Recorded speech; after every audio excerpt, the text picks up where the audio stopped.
says that only when compassion is present will people allow themselves to see the truth. So if you want to see the truth, you need to be compassionate with yourself. There's always fear in moving towards authenticity because we've been taught since children to be afraid of our authentic selves. Because if we're our authentic selves, we're going to lose the world. That's the fear.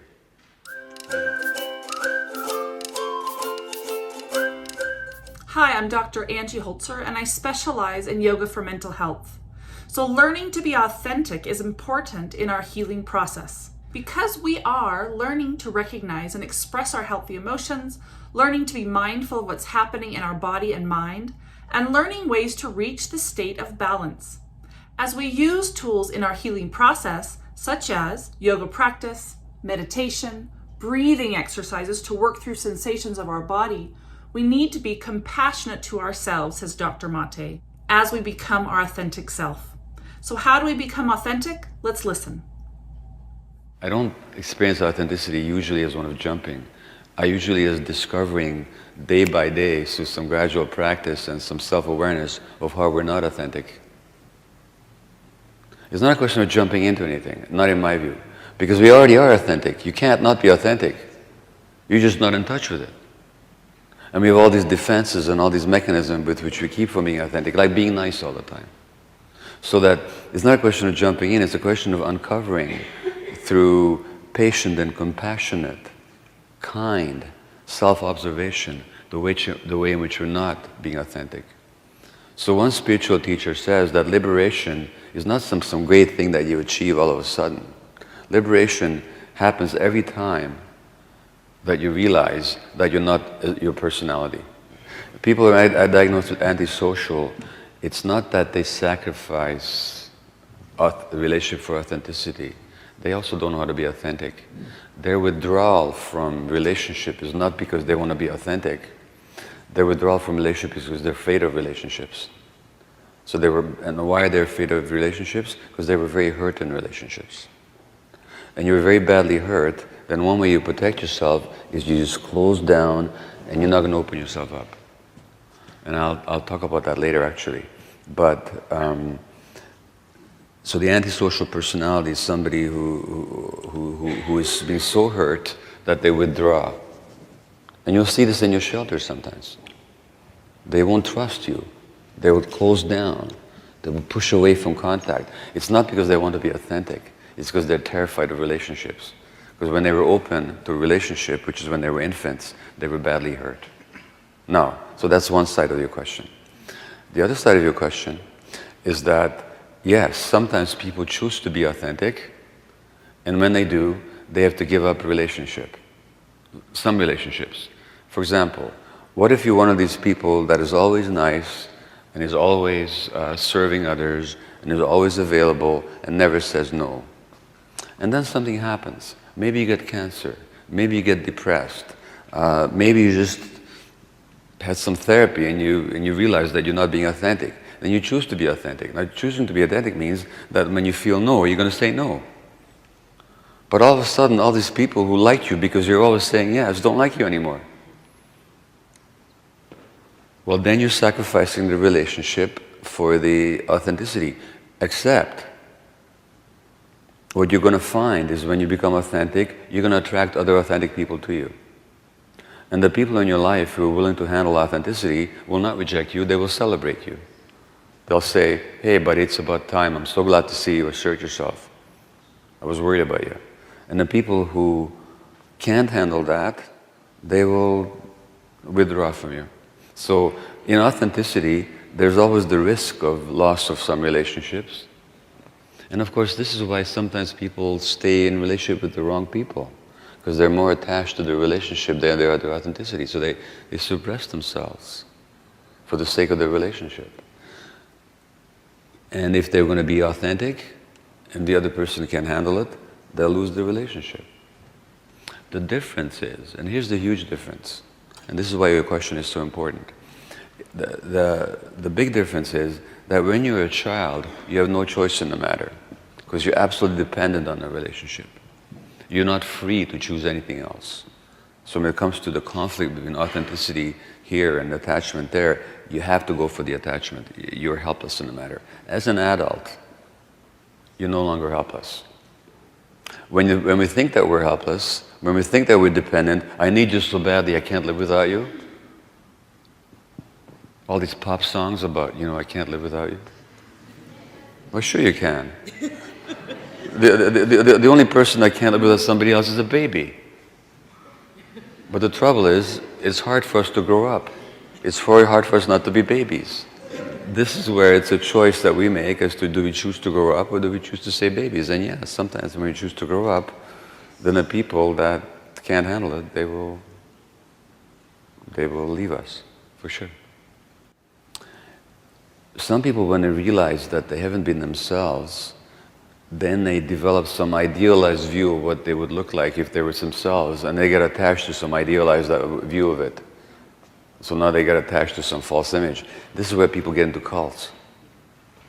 They don't like who they've been, and all of a sudden they want to construct a totally different being. Instead of exploring who they really are and finding out what's really going on, then they identify with something external, like a cult leader or anything. And then, instead of being authentic, they just choose a different, more acceptable way of being inauthentic. That's the biggest pitfall, I think. And so that's why anything can become either something positive or something negative in your life. I mean, you can, for example, follow a spiritual path as a way of becoming authentic, but you can also follow a spiritual path as a way of staying inauthentic by identifying with some idealized image rather than with your true self. There's always fear in moving towards authenticity because we've been taught since children to be afraid of our authentic selves. Because if we're our authentic selves, we're going to lose the world. That's the fear. So there's always going to be fear there, and I can't give you a general answer except to say that that fear has to be confronted. It has to be recognized, understood, and accepted. It's a process. This book, When the Body Says No, that I've been quoting you from, it's dedicated to my mother, but also to a great Canadian-Hungarian doctor. His name was Hans Selye, and he's the one that did the work on stress.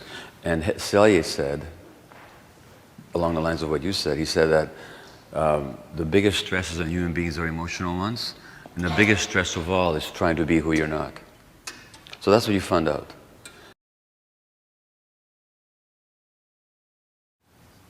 And Selye said, along the lines of what you said, he said that the biggest stresses on human beings are emotional ones, and the biggest stress of all is trying to be who you're not. So that's what you found out. You're still new at it. You're still learning. So instead of being frustrated with yourself about, like when you say, why am I still like that? Now there's two ways to ask that question. If you say, why am I still like that? If I said to you, why are you like that? Is that a question or a statement? It's a statement. And what is the statement saying? What's that? You're not good enough. So when you ask it like that, you're accusing yourself. You're not actually asking a question. You're making an accusation against yourself that you're not good enough. Right? Now, there's another way to ask the same question. I could ask you, gee, I'm curious. Why do you do that? Why are you like that? Well, what do you suppose, is behind that? Now, is that a question or a statement? That's a question. Which one do you think you're more likely to answer? If I say to you, why are you like that? Why are you still doing this? But if I said to you, Kay, hey Kay, here's it is. Here's your 30, and you're an intelligent woman, and you've learned all these things, but I'm noticing that despite what you've learned, you're still doing some of the same things that you used to do before. Now, why do you suppose that is? Now, that's a question. Which one do you think you might more open up to? The first way of putting it or the second way? So that the first thing is, you've got to ask yourself the right way. In other words, you have to ask it with compassion. Remember I said compassion for yourself. Compassionate curiosity. To be really, no, when you say, why am I like that? That's not a question. That's a statement. I already know. I'm like that because I'm not good enough. But if you ask it compassionately with curiosity, then you might be able to come up with the answer. So I suggest that every time that question comes up for you, ask it with that compassionate curiosity, rather than as a self-accusation. Then the answer will come to you. Because otherwise, because if I attack you, what are you going to do? You're going to defend yourself. But if I treat you with compassion, you're going to open up. There's a spiritual teacher who says, I've been quoting him today, he says that only when compassion is present will people allow themselves to see the truth. So if you want to see the truth, you need to be compassionate with yourself. So that's the first point, okay? The second point is, this is new territory for you. There's stuff you still have to learn. Now the Buddha, who's one of the great teachers of all time, of course, he said, he had this image of two strong men pulling a third one, a weaker one, towards a precipice, and they're going to throw him off into the abyss. And this poor, weaker guy digs his heels into the ground, he tries to resist, but they're stronger than he is. And the Buddha said that those two strong men are what he called our habit energies, the things that we've been habituated into doing all our lives. They're just ingrained in our brains, like fixed patterns. And the weaker guy, he says, is our untrained mind. So if we want to overcome our habit energies, now for you, to suppress yourself in the presence of some people is just a habit that you've learned very early in life, that before you had any choice in the matter. It's ingrained in your brain. There's brain circuits who are telling you that if I'm authentic, that's not good. Those are your habit energies. So that's an automatic behavior for you. And that automatic behavior is there despite what you know intellectually, despite what you've learned. So those habit energies in certain situations will get triggered. Unless you train yourself very patiently. I mean, you wouldn't expect to go into a gym and press 150 pounds on the first day. You're going to press maybe 25 pounds. So right now, you're pressing maybe 75 pounds. You want to press 150 pounds, you have to train yourself some more. Overcome those habit energies. That's all. That's all.